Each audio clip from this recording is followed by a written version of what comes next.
I feel good. Oh. 2024 Eid al-Kabir winds down. Lessons of brotherliness in diversity re-echo. By this time last year, I had in possession more than 7,000 pieces of skin. But now, I have less than 3,000. Correspondent looks at hides and skin business amidst reported low sale of rams for Eid al-Kabir.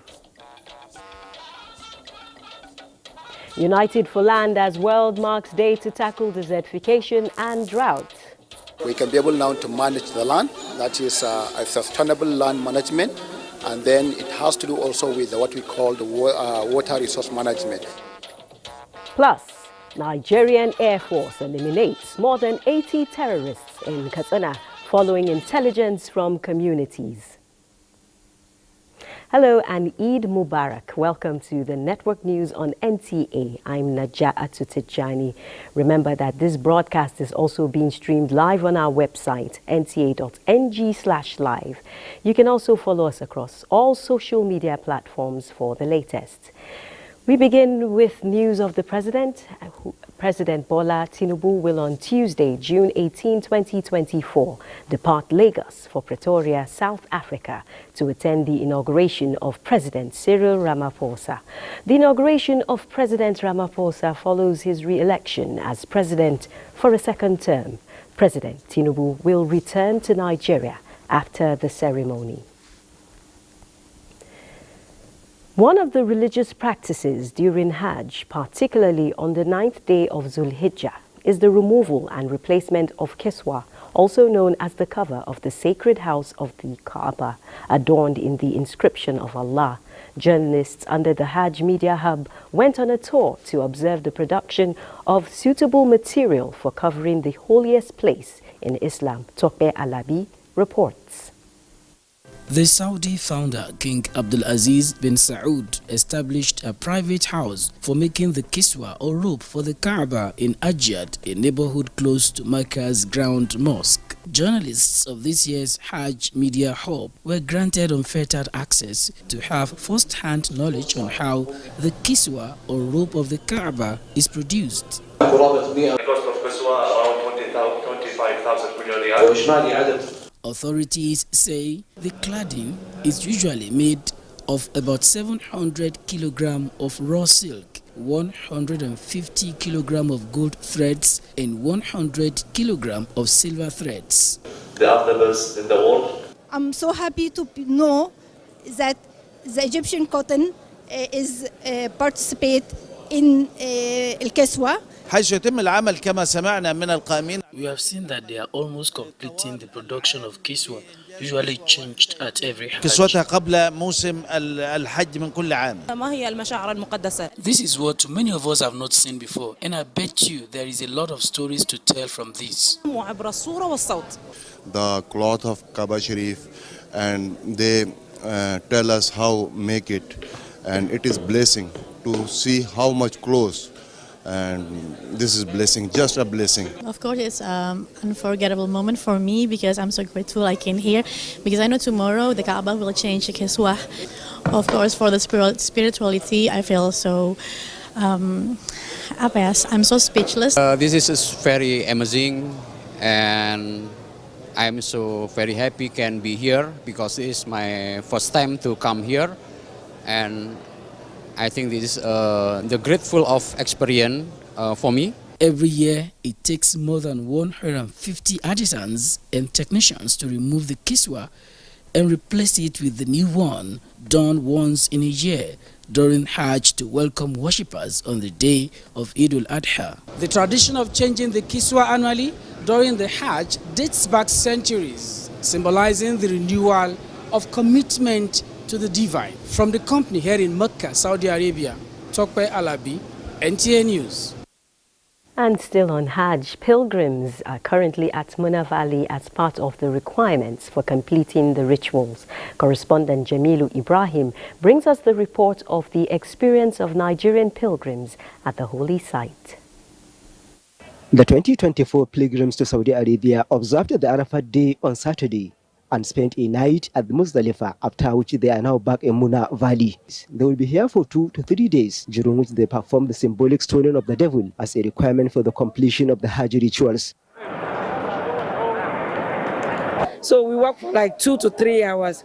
We were tired, but alhamdulillah for everything, but we made it. The crowd is much, and inside the sun and the population and different tribes, different people from different countries. Anyway, it was tedious. We have to trek down the place, do our Jamra to the Akbar, and after that come back to Muna here. The process is tedious indeed. Many pilgrims have missed their way. It brings everybody equal. It shows no differences in mankind. There is nothing like tribe or races. That place, we all are one. The pilgrims also extend their Salah message. Read this Salah in the Mecca. I'm so excited. I'm so happy. I wish all Muslim Ummah Hafiz Salah and wish them more years to come. We should learn from the sacrifices that surround the Salah, from Prophet Ibrahim alayhi salatu wasalam up to all the things that surrounding the celebration of Eid al-Adha. We should learn from it and love ourselves, sacrifice for each other, and let's make our country great. Most of the pilgrims will be leaving Muna for Mecca on Tuesday, when they will perform the circumambulation of the Kaaba and the walk between the mountain of Safa and that of Marwa, thereby completing all the Hajj rites. From Muna in the Kingdom of Saudi Arabia, Jamilu Ibrahim, NTA News. And back home in Nigeria, former President Muhammadu Buhari has urged Nigerian youth to embrace peaceful coexistence for the progress of the country. This was while interacting with core members serving in Katsina, who visited him at his residence in Daura to celebrate Salah. Hussaini Suleiman reports. The visit by the core members was an opportunity to express their gratitude for his support toward their welfare package, as it started when he was president.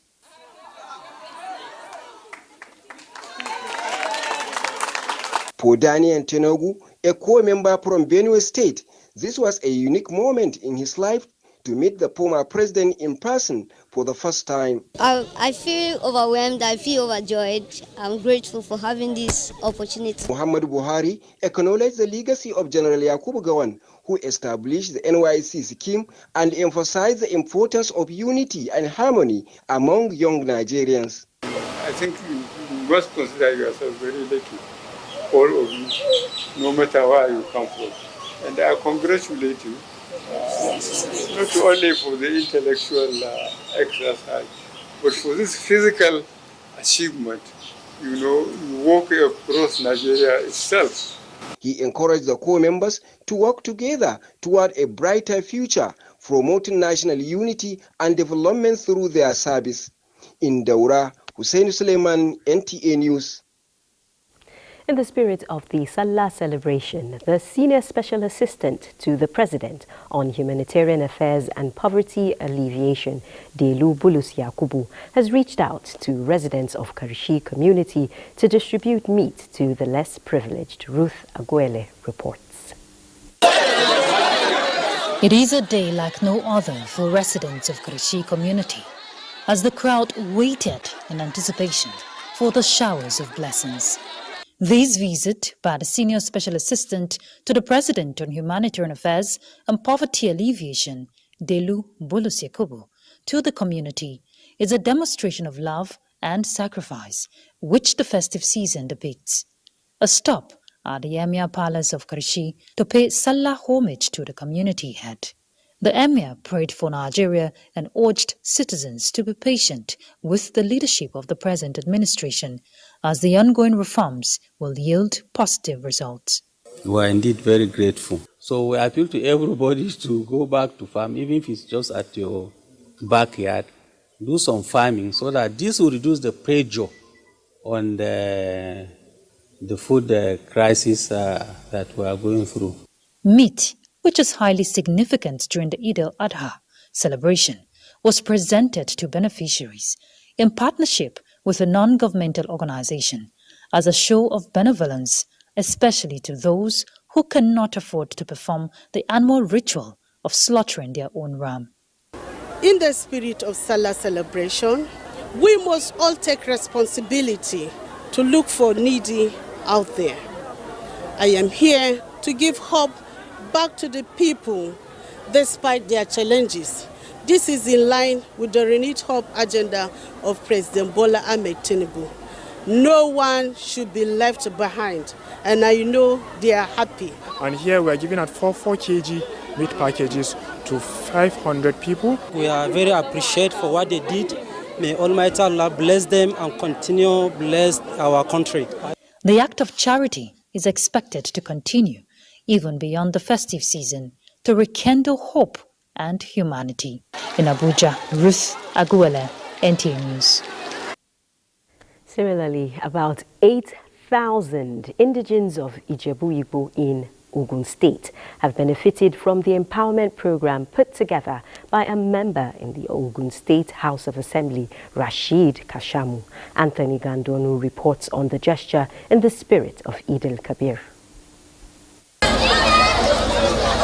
As early as 8 in the morning, thousands of Ijebu-Igbo residents have besieged the home of late Senator Buruji Kashamu in anticipation of the annual empowerment gifts on Eid al-Kabir Day. Addressing the press, the 27-year-old Ogun State House of Assembly member representing Ijebu North 1 state constituency and the minority whip, Abdul-Rashid Kashamu, said the empowerment program is to uphold his father's legacy of giving back to the community. He added that it's also part of his decision to reduce poverty in the society. This is something we've been doing for the past 20 years. Our efforts today is to reach out to at least 8,000 people within our community and beyond.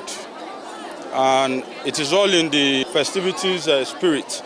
The beneficiaries, which include children, aged, and people living with disabilities, expressed appreciation for the gesture. I feel good though. I'll go cook this and use this money to buy anything. Although this is my first time attending this kind of thing, but I'm happy and I really appreciate this. Him because he's generous in nature among all rich men in Ijebu-Igbo. He is a nice person. He did not allow both young and old people to starve to death. He takes care of us always. Earlier, the House of Assembly minority whip Abdul-Rashid Kashamu joined other Muslim faithful at the Ijebu-Igbo Central Eid praying ground located in Oke-Alafia, Atikuri, where the chief imam led the annual 2 rakat prayers. Allahu Akbar. Allahu Akbar. In Ijebu-Ode, Anthony Gandonu, NTA News. Thank you, Anthony Gandonu. Now, while people are rejoicing at receiving Salah gifts, including Salah meat, the leather industry might experience challenges which might affect the supply of raw materials, hides and skin. Most of the tanning industries rely on the Eid al-Kabir festival for the supply of raw skin.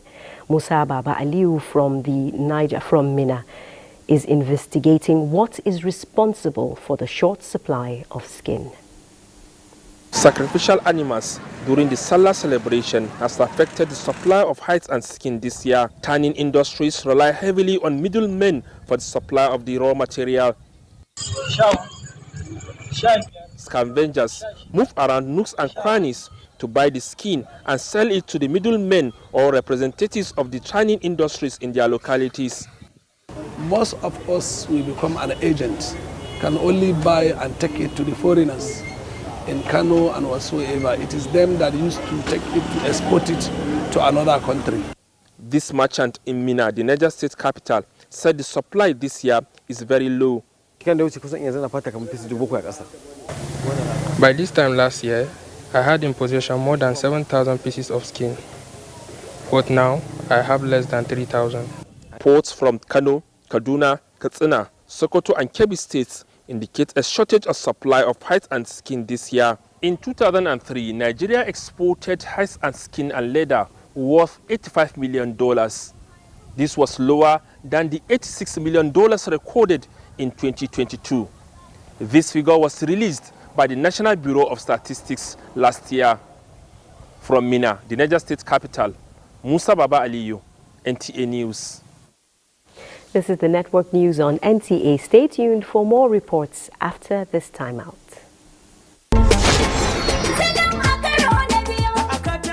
As part of reconstruction and civil authority restoration across liberated communities destroyed by Boko Haram, Borno's governor Babagana Umara Zulum resettled 26 communities across 18 local governments, including Abakarti and Jibrinti at the Molai 500 housing unit. Zulum also resettled Mona Camp IDPs from 6 local governments in their respective places and disbursed 954 million naira cash support to them. The governor constructed 3,000 emergency shelters at Gorosoe, Guon, Marte, Mafa, and another 900 for returnees to Munguno town. Zulum equally resettled IDPs from Kawar Maila at Dolari Resettlement Houses Phase 2. All resettled communities have the complement of public utilities like schools, clinics, police station, courts, and water facilities, among others.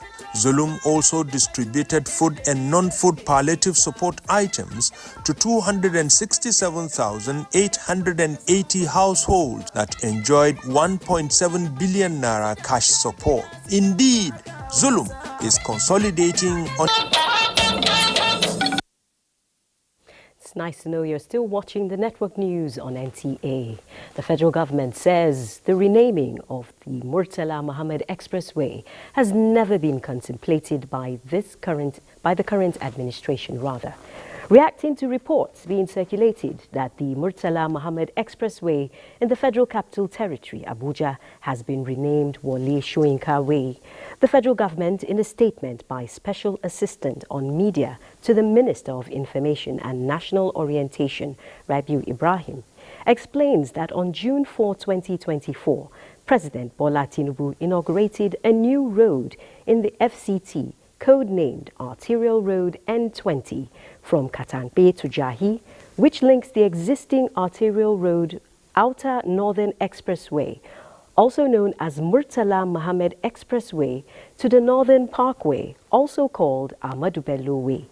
During the inauguration of the N20, which is a new road, the FCT Minister Nyesom Wike proposed to the President that the road be named after Professor Wole Soyinka, and the President agreed. It is therefore the Arterial Road N20 that is named after Professor Soyinka. Murtala Mohammed Expressway remains unchanged and continues to bear the name of our esteemed former head of state, General Murtala Ramat Mohammed. The statement urges citizens to disregard any misinformation regarding the renaming of the Murtala Mohammed Expressway, as the report is entirely false.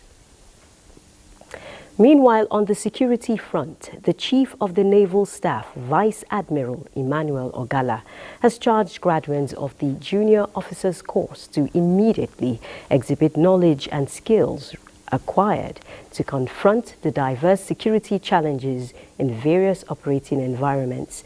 The Naval Chief, who was the special guest of honor, gave the charge to the graduating students of the course, Junior Course 97 at the Armed Forces Command and Staff College, Jaji. Haruna Muhammad was there for NTA News. As Junior Staff Course, having been found worthy in character and learning. Congratulations. With that pronouncement by the Commandant, Armed Forces Command and Staff College Jaji, Air Vice Marshal Hassan Alaji, the students are now certified Pass Junior Staff Course PJSC. The special guest of honor, Chief of Naval Staff Vice Admiral Emmanuel Ogala, charged the junior commanders, including the allied students, to consolidate on the knowledge gained in actualization of their national duties.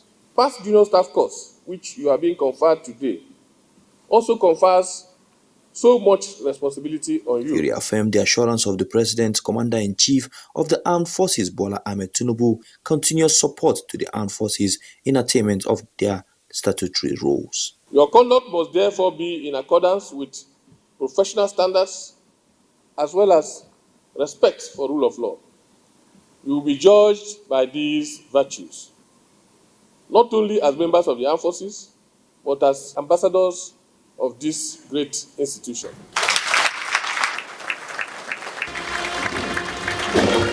Having successfully completed this course PJSC, the graduates are presumed prepared to operate effectively as staff officers and junior commanders in their respective services and organizations.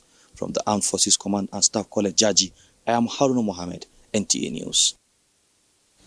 The air component of Operation Hatarindaji says it has successfully neutralized more than 80 terrorists in Faskari local government area of Katsina State through airstrikes. The operation was carried out after intelligence revealed that more than 100 terrorists were burning houses at a settlement near Gidankari village. The strikes resulted in the destruction of motorcycles and disrupted the activities of terrorists in the area. The terrorists were reportedly linked to notorious kingpin Yusuf Yelu and his associate Rabi Imani.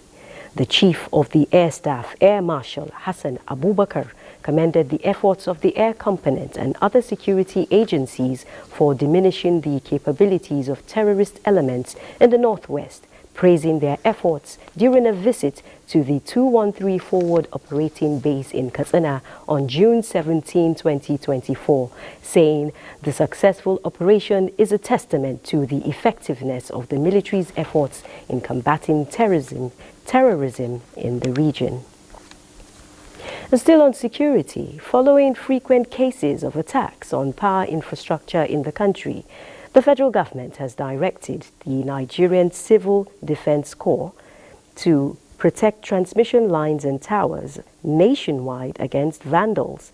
The Minister of Interior, Olubunmi Tunji-Ojo, who gave the directive in Abuja, said a team from the NSCDC will be created and deployed nationwide to secure power infrastructure. Joshua Ujitu reports.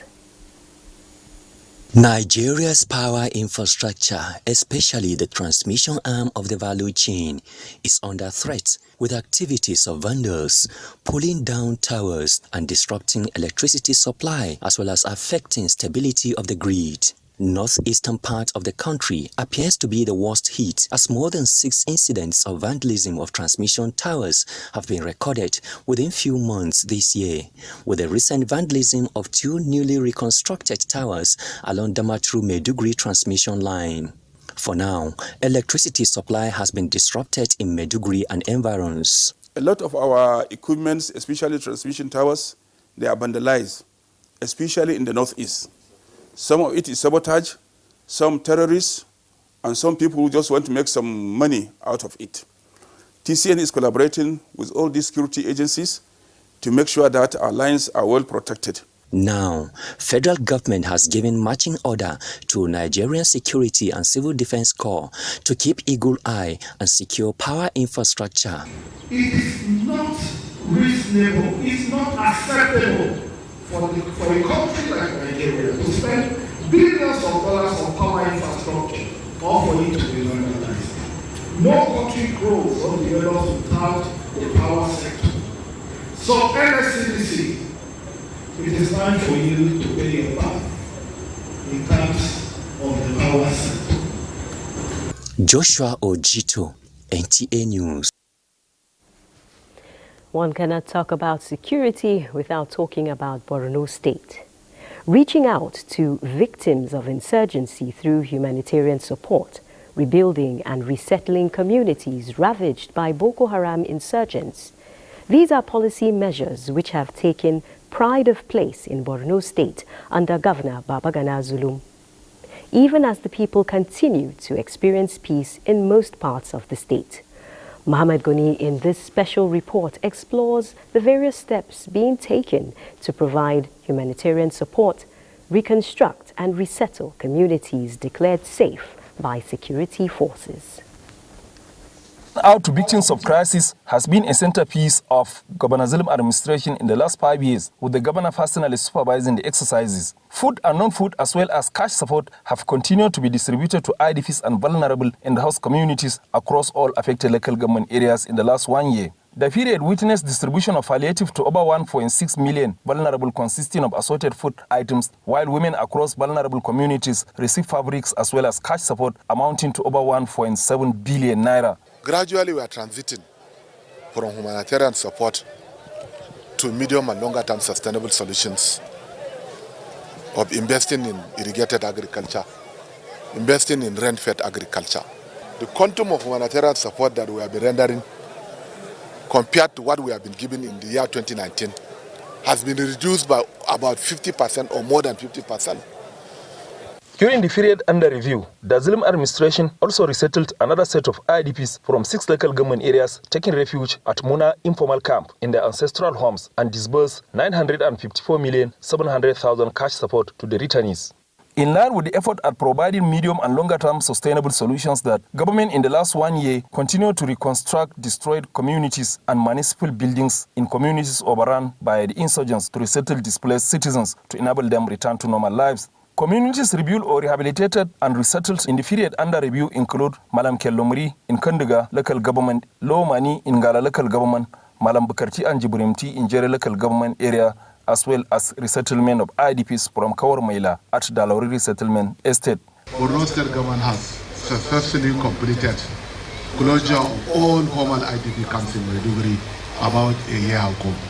Now we have started closure of all informal camps within Maiduguri Metropolitan Council and its environs. And you have our firm commitment to continuing that support going forward, given His Excellency the Governor and his very clear vision of where he wants to improve the conditions of the people of Borno State.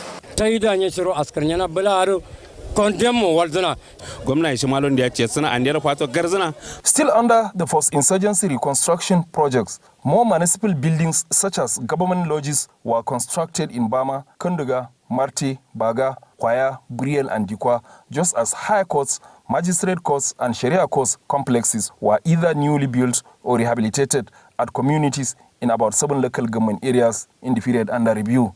In Maiduguri, Mahmoud Goni, NTA News.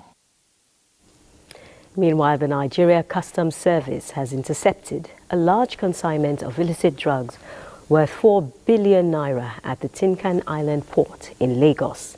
The Comptroller General of the service, Adewale Adeni, while showcasing the items, warned against taking advantage of transit cargo to circumvent regular checks. Michael Olaleye reports. Tinkan Island is the second busiest port in Nigeria and a major cargo destination for many items. Due to the beehive here, it is usually a target for smugglers hiding under the guise of the volume of trade.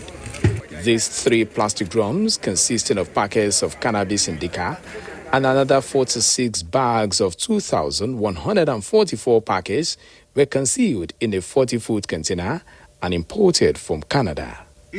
The customs said the illicit drugs worth 3.3 billion naira have been on its radar for the past 1 month. Some profiling, shows some red flags that perhaps what is in the containers are not the same as what was declared. So they requested for permission to stem the container down and inspect, and voila, this is what we found inside the containers. Another 40-foot container with 877 cartons of Bacardine cough syrup with codeine and 200 bottles of diclofenac sodium was intercepted. The Comptroller General hinted on a trend in which transit containers exited the port without checks.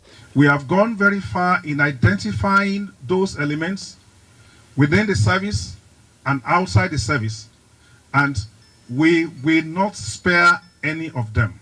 The Comptroller General said the service is partnering with customs around the world to facilitate exchange of data during investigations.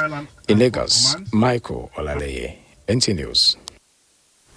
Stay tuned for more reports after this break. We're talking climate matters now. Desertification, land degradation and drought. Critical environmental challenges affecting up to 40% of global land, a situation which has engendered concern. And as the world marks the day to tackle desertification and drought with the theme, United for Land, stakeholders are emphasizing the need for change towards these life-threatening phenomena. Mina Daniels reports. Land, the foundation of food systems, with 95% of the world's food produced on arable agricultural land. 1/3 of these lands are currently degraded, affecting over 3.2 billion of people worldwide. We can be able now to manage the land, that is a sustainable land management, and then it has to do also with what we call the water resource management. We have what we call tree planting, which is like afforestation or reforestation. Once we're able to deal with these issues, you plant your tree, you don't do unsustainable agriculture, we are going to get to the point of getting drought and desertification of our track, particularly in Nigeria. The international community, through the United Nations, has remained resilient with efforts towards creating awareness and combating desertification. But we're vandalizing the earth that sustains us. Every second, around 4 football fields of healthy land are degraded. As the focus of this year's World Day reminds us, we must be united for land.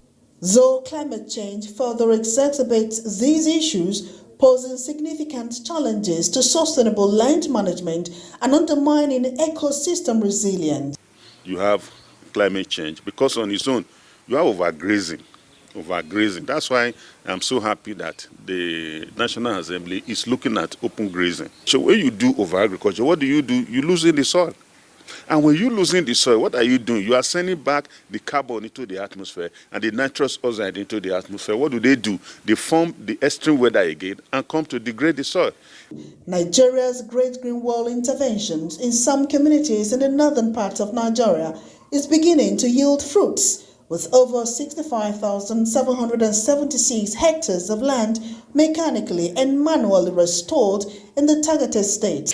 And so, in the words of Antonio Guterres, the UN Secretary General, government must pick up implementation as enshrined in the UN Convention on Desertification and Drought. Let us unite and plant a seed for a thriving future, for nature and for humanity. In Abuja, Minna Daniels, NTA News. Meanwhile, Nigeria's cultural heritage takes center stage as the National Institute for Cultural Orientation CEO Otumba Biodun Ajiboye pushes for the inscription of the Kano Durbar on UNESCO's list of intangible cultural heritage of humanity. Ajiboye's efforts come ahead of the intergovernmental meeting in Paraguay, aiming to deepen global recognition of Nigerian culture and foster peace and harmony. Nigeria's participation in the convention has been reinvigorated with a focus on submitting more nomination dossiers and applying for international assistance. The country has been elected to the prestigious committee responsible for inscribing intangible cultural elements on UNESCO's representative list. The meeting in Paris has seen robust discussions, exchange and shared insights with a focus on imbalance in accredited NGOs across geographical regions. Nigeria's participation is focused on amending rules of procedure and selection criteria for safeguarding the lists. And away from World Heritage matters, the Economic and Financial Crimes Commission, EFCC, and the Federal Bureau of Investigation, FBI, have brokered a renewed strategic alliance towards tackling crimes which are of mutual interest between Nigeria and the United States. The development came when Christopher Wray, FBI's director, led a team of the Bureau's officials on a working visit to the EFCC's headquarters in Abuja, expressing delight at the bond between the EFCC and the FBI, canvassing the need to strengthen the ties in the face of common crimes which confront Nigeria and the United States. Giving assurance to Ray and his team of the Commission's commitment to the collaboration, the chairman of the Commission, Ola Olukoyede, said the EFCC is willing to continue to develop ideas which will be of mutual benefit to both agencies, also giving assurance that the issue of cybercrime would be given utmost priority. The two agencies emphasized the need to focus on the instrument of prevention to tackle corruption and other financial crimes. Stay tuned for more reports after this break.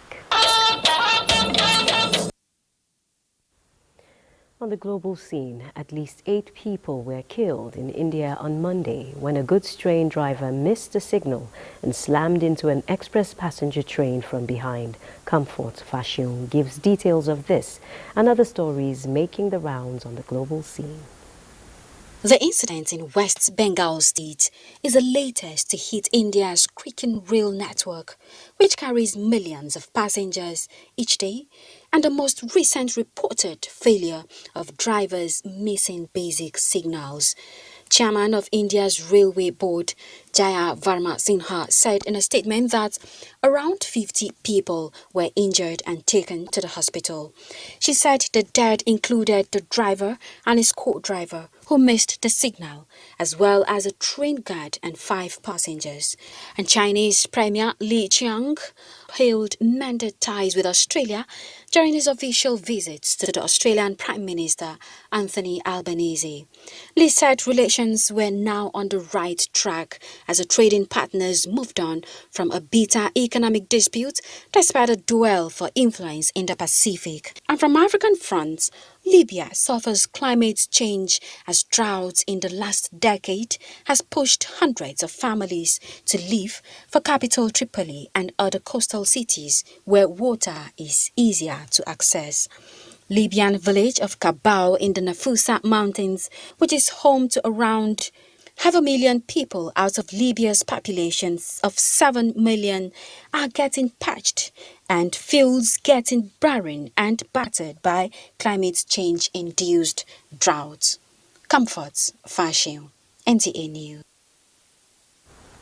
Back home in Nigeria, President Tinubu extends condolences to the Atonda family over the passing of patriarch Chief Oluremi Ademola Atonda, former chairman of Old Oyo State Civil Service Commission.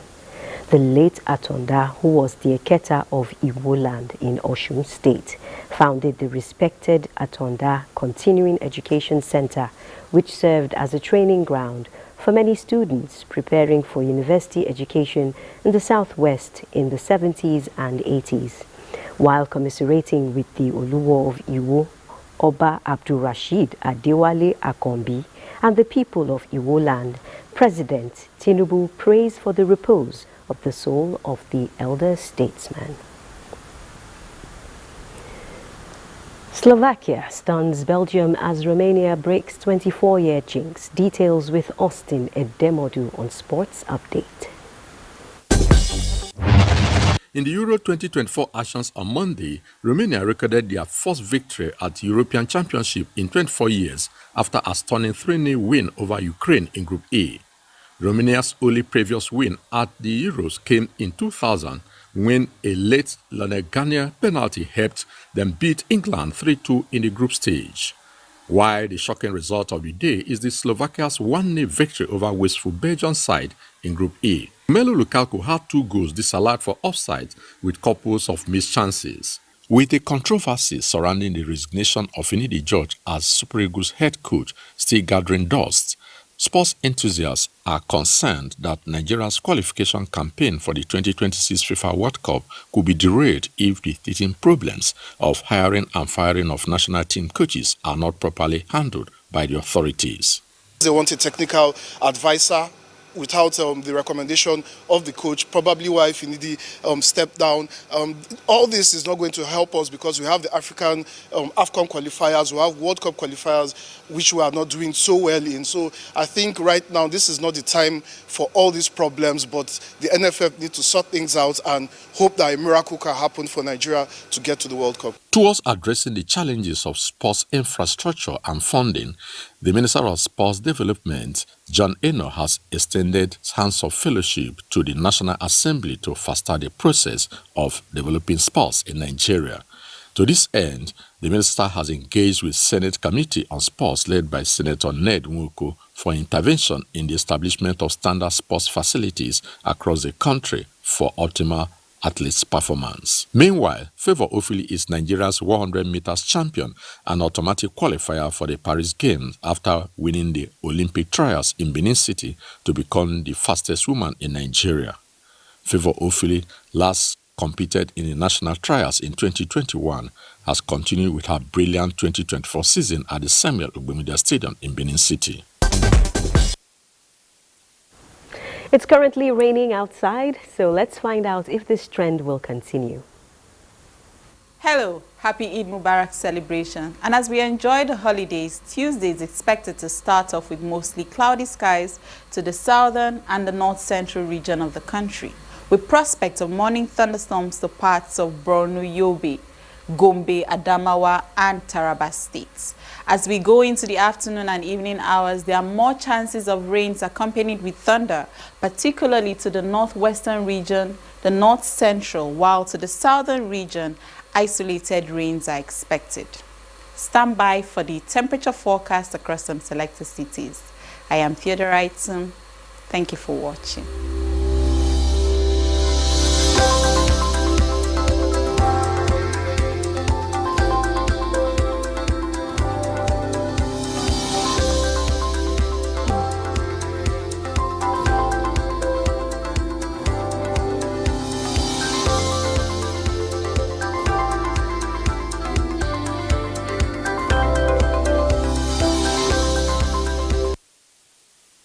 It seems the rains will continue, so take your umbrellas wherever you go. The weather forecast concludes the network news on NTA. Thanks for watching. On behalf of the crew, Eid Mubarak.